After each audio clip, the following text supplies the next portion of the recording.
번째 주간으로서 사랑과 나눔이라는 제목으로 함께 말씀을 나누겠습니다. 심은 대로 거둔다는 말을 잘 아실 것입니다. 심은 대로 거둔다는 것은 창조의 질서이며 하나님의 섭리입니다. 이것은 긍정적인 면과 부정적인 면 두 가지를 포함하고 있는데요. 먼저 부정적인 면에서 생각해 볼 수 있는 것 중에 하나가 지구온난화입니다. 지구온난화로 인해 얼마나 많은 문제가 발생하고 있는지 잘 아실 것입니다. 남극과 북극의 얼음이 녹아서 동물들의 서식지가 사라지고 있고, 몰디브와 같은 나라는 해수면이 높아져서 가라앉고 있는 실정입니다. 수온 상승으로 어종들이 기생충에 감염되는 사례가 증가하고, 숲에서는 기온 상승으로 흰개미가 증가해서 나무와 건물이 훼손되고 있습니다. 우리나라의 이상 기후가 자주 발생하는 것도 지구 온난화로 인한 것입니다. 그런데요, 이와 같은 지구 온난화를 일으키는 주범이 이산화탄소이잖아요. 이것은 공장뿐 아니라 가정용 난방, 자동차 운행 과정에서 많이 발생한다고 합니다. 결국 지구 온난화는 우리가 심은 대로 거두고 있는 것입니다. 이것은 부정적인 면에서 심은 대로 거둔다는 말씀을 생각해 보는 것이고요. 이번에는 긍정적인 면에서 생각해 보겠습니다. 운동선수들을 볼까요? 그들은 국가대표가 되어 메달을 따기 위해 피땀 흘리는 훈련을 마다하지 않습니다. 레슬링 금메달리스트인 김현수 선수가 했던 유명한 말이 있습니다. 나보다 더 땀을 흘린 선수가 있다면 이 금메달을 가져도 좋다. 참으로 멋진 말이죠. 그런데 그가 이렇게 말을 하는 자격이 있는 것 같습니다.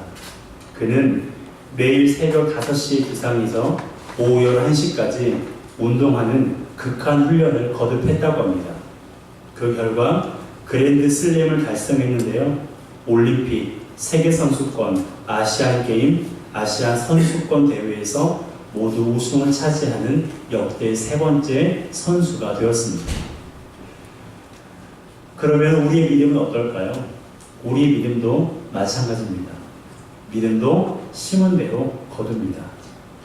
놀라운 것은 우리가 거두게 될 영광은 김현수 선수가 받은 금메달과는 비교할 수 없이 값지다는 것입니다. 우리가 받게 될 그 메달이 무엇입니까? 바로 의의 면류관입니다. 디모데후서 4장 7절 8절 함께 읽습니다. 시작.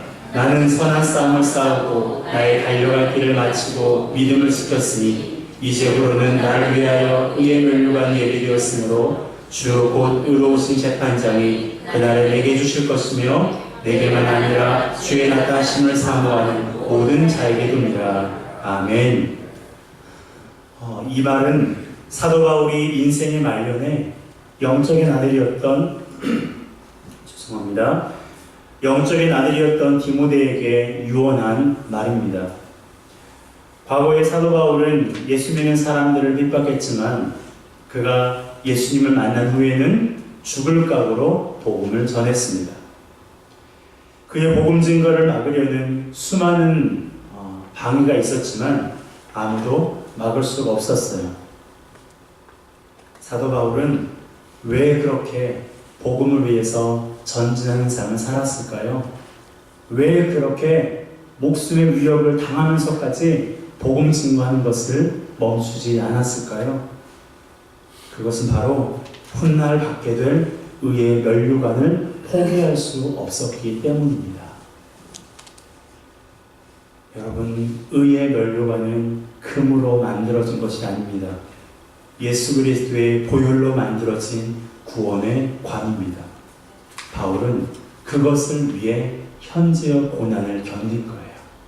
돌에 맞는 것도 견뎠고, 배가 파선하여서 일주일을 깊은 가운데 있는 것도 견뎠고, 수많은 사람들의 비방과 조롱과 비난에도, 그리고 감옥에 갇히는 것까지도 그는 견뎠습니다. 무엇 때문에요? 훗날 자신이 받게 될 의의 면류관을 위해서.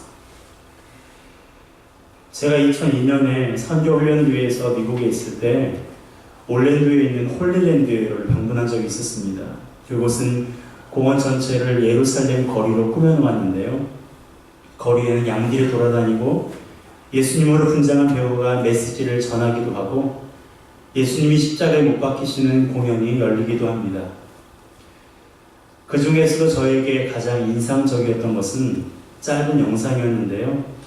그것은 수많은 사람들이 기쁨과 감격이 서려 있는 눈빛으로 한 곳을 바라보는 장면으로 시작됩니다. 카메라가 그들의 시선을 따라가서 그들이 바라보는 곳을 비추었을 때 저도 모르게 눈물이 주르륵 흘러내렸습니다.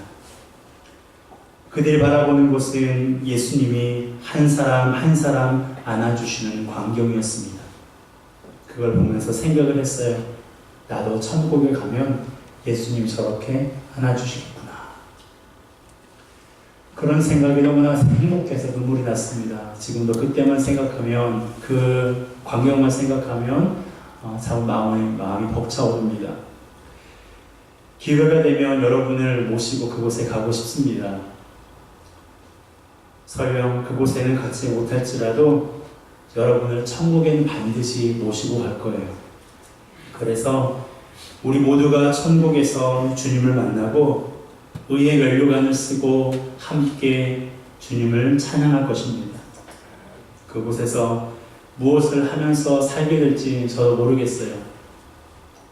그런데 혹시 주일 오후 예배가 있다면 우리 회원교회 모든 성도들이 주님의 얼굴을 대면하여 바라보면서 특송을 할 것입니다. 설교를 준비하면서 그 특송할 생각이 드니까 그때 어떤 찬양할지가 또 생각이 드는 거예요. 그러면서 찬송가를 펼쳐서 찾아보니까 결정했습니다. 여러분에게 여러분 의사도 물어보지 않고 혼자 결정했습니다. 기억해 두세요. 우리가 천국에서 우리 회원교회가 부를 찬송가 20장입니다. 한번 불러볼까요? 반주 없이 불러볼게요. 큰 영광 주에 계신 주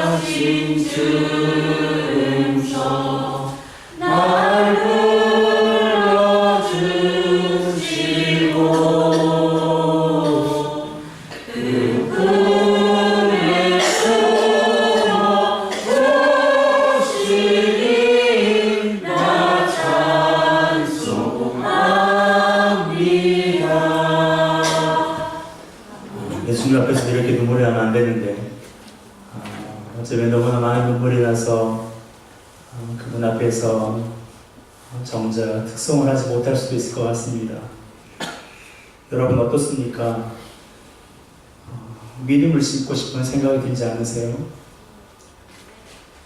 우리가 살아가면서 심는 것 중에서 믿음을 심는 것이 가장 중요합니다. 피땀 흘리며 노력하지만 믿음 없이 심는 것은 이 세상에서만 누리게 될 영광입니다. 하지만 믿음으로 심는 모든 것은 영원한 하나님 나라에서 누리게 될 영광이기 때문입니다. 그런 의미에서 우리가 이 땅에서 열심히 살고 피땀 흘리면서 노력을 해야 되지만 피땀 흘리면서 노력하며 심어야 될 것 중에서 가장 중요한 것은 바로 하나님을 향한 믿음입니다. 예수님께서 나를 위해서 십자가에 죽으시고 3일 만에 부활하셨다는 그 믿음, 그 믿음으로 행하는 그 모든 것들을 우리는 심어야 될 것입니다. 자, 우리 8절 말씀 함께 읽겠습니다. 시작. 자기 육체를 위하여 심는 자는 육체로부터 썩어질 것을 거두고 성령을 위하여 심는 자는 성령으로부터 영생을 거두리라. 아멘. 그렇습니다. 우리가 이 땅에서 무엇을 위하여 심느냐에 따라서 육체로부터 썩어질 것을 거두기도 하고 성령으로부터 영생을 거두기도 합니다. 여러분에게 제가 여러분 썩어질 것과 썩지 않는 영원한 것 중에서 무엇을 갖기를 원하십니까? 라고 물어본다면 하나같이 썩지 않고 영원한 것을 얻기 원합니다. 라고 말씀하실 것입니다. 그것은 썩지 않고 영원히 변하지 않는 것이기 때문에 우리 중에 어느 누구도 썩어질 것을 굳이 선택하지 않을 거예요. 그런데 안타까운 사실은 사람들이 영생을 그렇게 거두고 싶어 하면서도 심는 것은 자기의 육체를 위해서 심고 있다는 것입니다. 사도 바울은 사람이 육체를 위해서 심는 것을 다음과 같다고 언급했는데요. 우리 갈라디아서 5장 19절 21절 함께 읽습니다. 시작. 육체의 일은 분명하니 곧 음행과 더러운 것과 호색과 우상 숭배와 주술과 원수 맺는 것과 분쟁과 시기와 분냄과 당짓는 것과 분열함과 이단과 투기와 술 취함과 방탕함과 또 그와 같은 것들이라. 여러분 어떠세요? 이런 것들이 육체를 위해서 심는 것입니다. 읽기조차 거북스럽고 민망한 일들을 우리는 은연중에 심고 있어요. 그런데 이게 끝이 아니에요. 21절 말미를 보세요. 뭐라고 기록하고 있습니까? 또 그와 같은 것들이다. 무슨 말입니까? 육체의 일이 이것도 많은데 이것이 전부가 아니라 더 많다는 거예요. 여러분, 우리 중 누구도 이와 같은 것들에게서 자유로운 사람이 없습니다. 그렇다고 나는 본래 그런 사람이니 어쩔 수 없다고 포기해서는 안 됩니다. 저도 그렇고 여러분도 그렇고 육체의 일을 이 일에서 어느 누구도 자유로울 수가 없어요.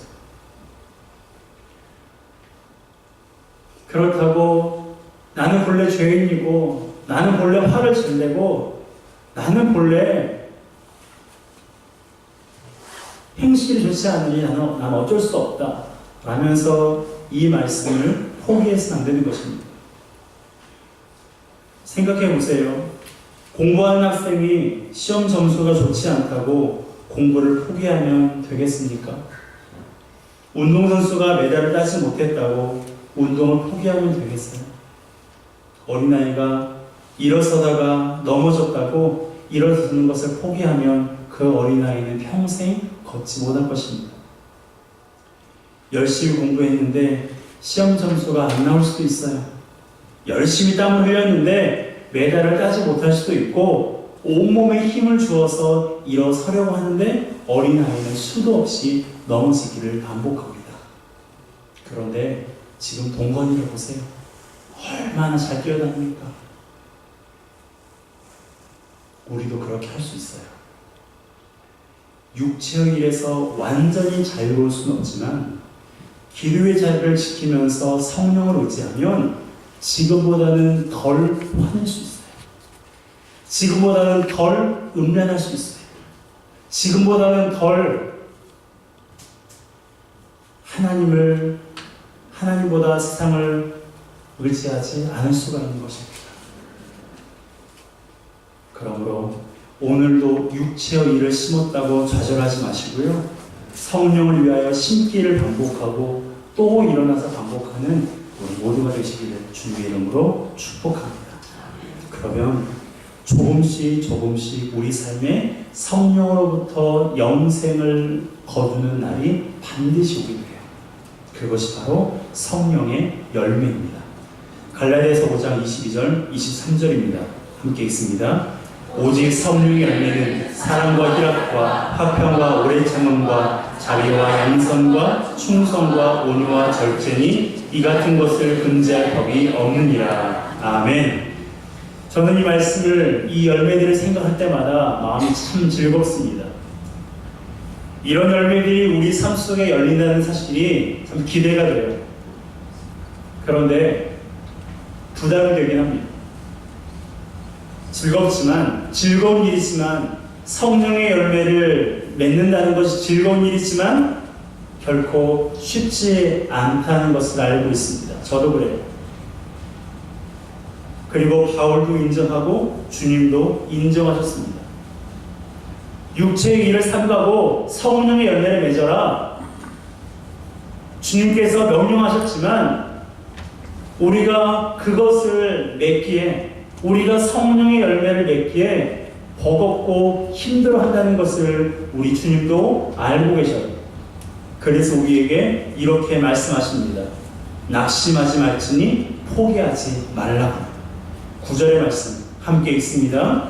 우리가 선을 행하되 낙심하지 말지니 포기하지 아니하며 때가 이르매 거두리라. 아멘. 따라합시다. 낙심하지 말고 포기하지 말라.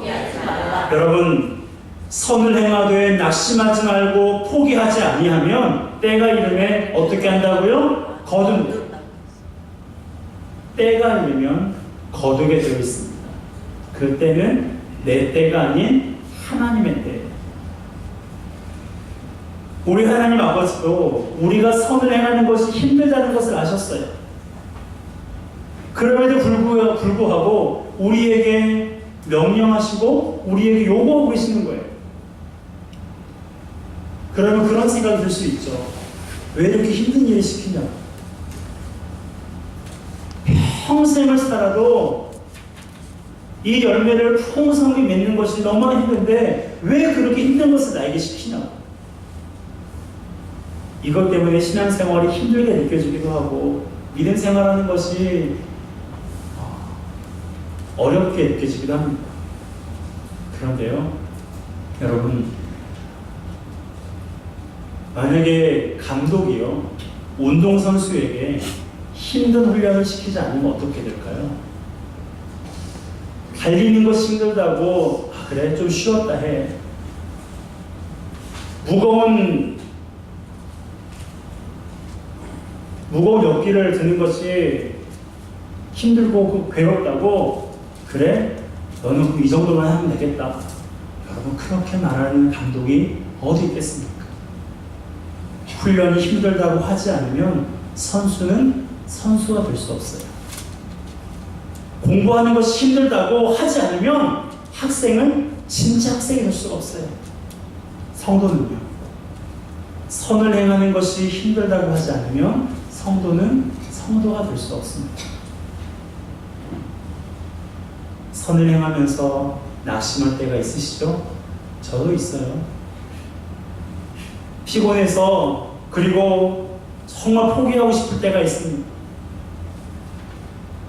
그러나 낙심하고 포기하면 우리는 열매를 거두지 못합니다.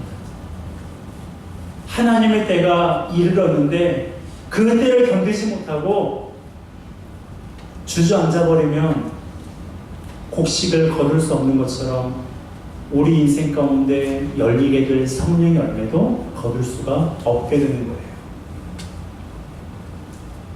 낙심하지 않고 포기하지 않는 사람만이 하나님의 때가 이르러 거두게 되는 것입니다. 우리 모두가 성령을 위해 심는 것을 포기하지 않았으면 좋겠어요. 그래서 때가 되어 풍성한 열매를 거두는 저와 여러분 되시길 주님의 이름으로 축복합니다. 그런데요, 우리 삶에서 열리는 이 성령의 열매는 우리만 배불리기 위해서, 우리만 잘 살기 위해서 주님이 주신 것이 아닙니다. 이웃과 나누게 하시려고 우리에게 주신 거예요. 그 중에서도 가장 먼저 나누어야 할 대상은 바로 믿음의 가정들입니다. 10절 함께 읽습니다. 시작. 그러므로 우리는 기회 있는 대로 모든 이에게 착한 일을 하되 더욱 믿음의 가정들에게 할지니라. 아멘. 더욱 누구에게 하라고요? 믿음의 가정들에게. 여러분, 오해하지 마세요. 기회 있는 대로 모든 이에게 착한 일을 해야 돼요. 누가요? 성도가. 하나님을 믿는 사람이라면 기회가 주어지는 대로 모든 사람에게 착한 일을 해야 돼요. 모든 사람에게 선한 일을 해야 됩니다. 그런데 누구에게 더 하라고요? 믿음의 가정들에게 더욱 하라는 거예요. 믿음의 가정들에게만 하라는 것이 아니라 믿음의 가정들에게 더 하라는 것입니다.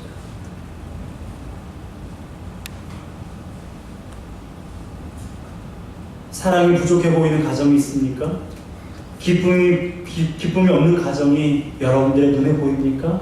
그러면 여러분들 안에 있는 사랑을 나누어 주시고 여러분들 안에 있는 기쁨을 우리는 나누어야 됩니다.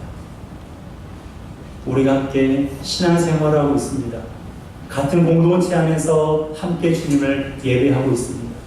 그렇다면 나의 신앙이 중요한 것처럼 나와 함께 예배하고 있는 성도들의 신앙 또한 너무나 중요한 것입니다. 그러므로 내가 피곤하고 내가 어려운 가운데 있었지라도 나와 함께 신앙생활하고 있는 성도들이 조금 지쳐있진 않은가, 낙심하고 있진 않은가, 어떤 기도제목이 있는가 서로 돌아보아 믿음의 가정들에게 더욱더 선한 일을 하는 것이 바로 우리의 모습이어야 된다는 것입니다. 여러분, 이번 주간은 대강절 세 번째 주로서 사랑과 나눔을 실천하는 주간입니다. 헐벗고 어려운 이웃들을 사랑하고 나누는 것은 지극히 당연한 일이에요. 우리는 기회가 있는 대로 모든 이에게 착한 일을 해야 합니다. 그런데 나의 가족들에게는 더 착한 일을 해야 돼요. 그리고 나의 믿음의 가족들에게도 더욱더 착한 일을 해야 됩니다. 사실 사랑은 안에서부터 시작되는 거예요. 혈육으로 맺어진 가족이든 그리스도의 보혈로 맺어진 가족이든 가족에게 잘하는 사람이 밖에서도 잘하는 법입니다. 예수님께서도 제자들에게 사랑을 말씀하실 때에 너희가 서로 사랑하라고 말씀하셨어요. 너희가 서로 사랑하라고 말씀하셨습니다. 그래야 너희를 바라보는 사람들이, 나를 믿지 않는 사람들이 너희를 보면서 너희가 내 제자라는 것을 알게 될 것이고, 그러므로 인해서 그들이 나를 믿게 될 겁니다. 여러분, 여기에 컵이 있습니다. 제가 많이 마셨는데요. 컵에 물이 넘치기 위해서는 먼저 어떻게 해야 됩니까? 이 컵에 물이 가득 차야 돼요. 가득 찰 때 이 컵에서 물이 넘치게 되는 거예요. 믿음의 가족인 우리 안에 사랑과 나눔이 가득해야 그리스도의 사랑과 복음이 우리를 통해 흘러가는 것입니다. 안에 채우지 못하면 밖으로 흘러가지 않아요. 이 한 주간 내가 사랑하고 나누어야 할 나의 가족이 누구인지, 그리고 믿음의 가족이 누구인지 하나님께 물어보시기 바랍니다. 그래서 내가 가진 것도 부족하지만 그럼에도 콩 하나라도 나눠 먹는다는 그 말처럼 내가 가진 것으로 사랑하고 나눔으로써 예수 그리스도의 탄생을 기쁨으로 맞이하는 우리 모두가 되시기를 주님의 이름으로 축복합니다. 함께 찬양하겠습니다. 주 안에 우리 하나, 모습은 달라도 예수님 한 분만 바라네. 우리 함께 찬양하겠습니다.